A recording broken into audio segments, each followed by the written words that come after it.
Salut à tous. Alors aujourd'hui, j'imagine que vous l'avez compris, on va parler de sécheresse.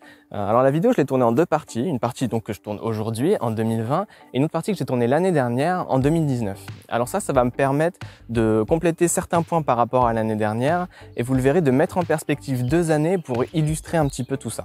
Alors avant tout, la sécheresse, qu'est-ce que c'est ? La sécheresse, c'est un manque d'eau sur une période suffisante pour avoir un impact. Et la notion d'impact, elle est assez importante. En France, c'est un petit peu plus complexe que ça, et donc on va voir ça ensemble dans la vidéo. Et en attendant, je vous laisse avec mon moi de l'année dernière.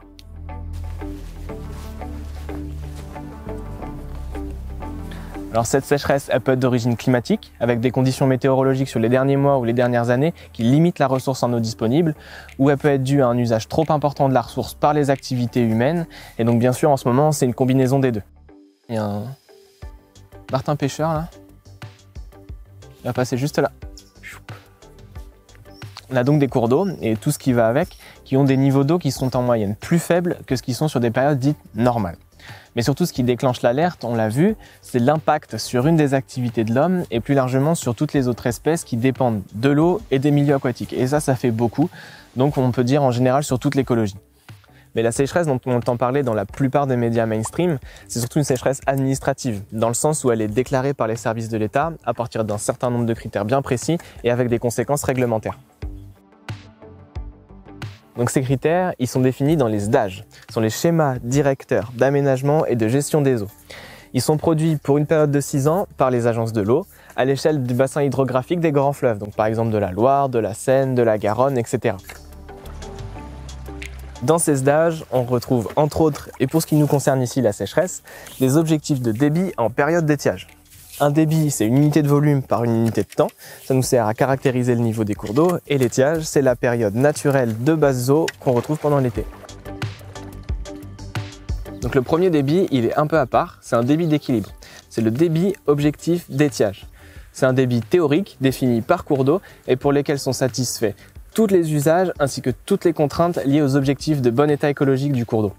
En pratique, c'est un débit de référence qui permet la gestion globale de la ressource.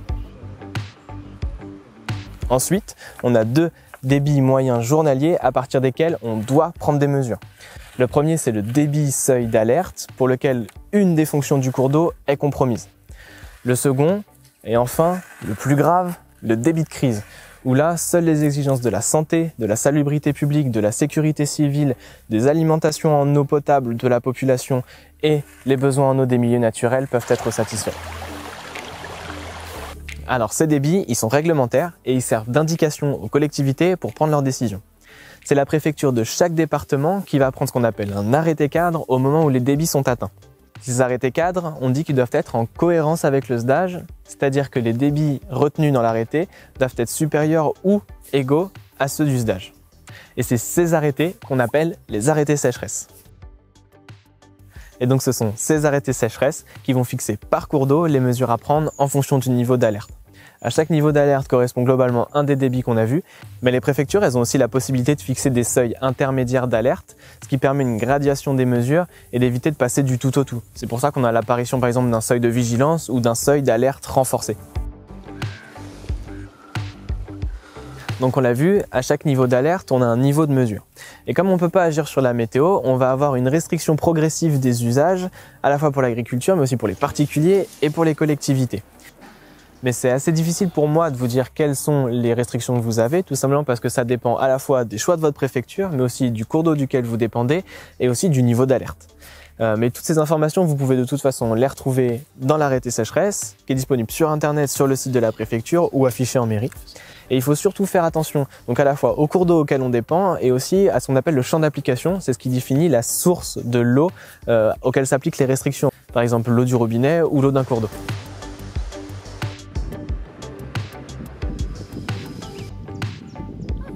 Alors pour compléter un petit peu tout ça, j'aimerais vous parler de plusieurs outils. Le premier, c'est le site de Vigicru qui vous permet de visualiser quasiment en temps réel les hauteurs d'eau et les débits pour tout un réseau de stations de mesure et donc pour plein de cours d'eau. Et vous pouvez comparer ces données avec les données qui sont disponibles dans une banque de données qui s'appelle Hydro et donc ça vous permet de comparer avec des données antérieures.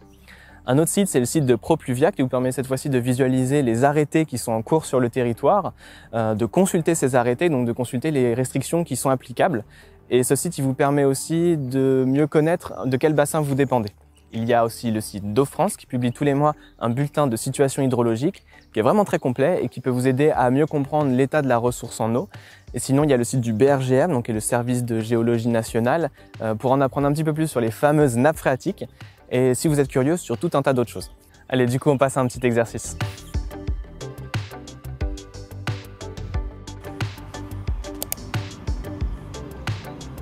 Alors aujourd'hui on est le 8 juillet 2020 et donc on est sur les bords de la Loire à Orléans. Alors le premier réflexe c'est d'aller voir dans le SDAGE et vous pouvez aussi vous aider de Propluvia pour ça, quels sont les débits de référence au point nodal qui me correspond. Alors le point nodal c'est un point de mesure référence pour la gestion. Le mien ici il se situe à 11 c'est à 80 km en aval, mais ça c'est la théorie. Dans la pratique ça peut être un petit peu plus compliqué de trouver le point nodal pour les petits cours d'eau. Alors ici, comme débit de référence, on a donc 73 mètres cubes par seconde pour le débit objectif d'étiage. Ensuite, on a 51 mètres cubes par seconde pour le débit seuil d'alerte. Et enfin, on a 47 mètres cubes seconde pour le débit de crise. Ensuite, on peut voir sur Vigicru que le débit aujourd'hui, il est d'environ 110 mètres cubes par seconde. Et donc, on est bien au-dessus du débit objectif d'étiage, donc c'est plutôt pas mal. Et ça se traduit directement sur Propluvia. On peut voir qu'il n'y a pas d'arrêté sécheresse ici, tout simplement. Et donc maintenant, on peut revenir un an en arrière en consultant la banque de données Hydro.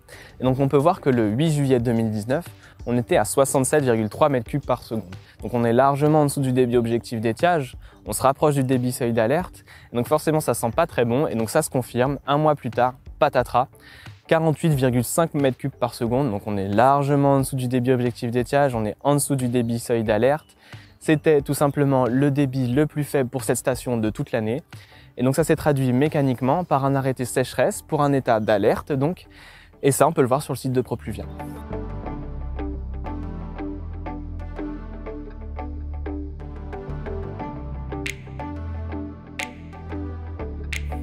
Donc voilà, on peut remonter le temps comme ça sur plusieurs années, mais il faut quand même garder en tête que l'année 2019 est une année particulièrement exceptionnelle pour la sécheresse, comme on peut le voir sur le site Propluvia avec le nombre d'arrêtés qui avaient été pris à l'époque. C'est d'ailleurs ce qui avait motivé ma vidéo en 2019. Sinon, ça a été super compliqué pour moi de ne pas vous parler du fonctionnement général d'un cours d'eau pour comprendre les causes sous-jacentes de la sécheresse.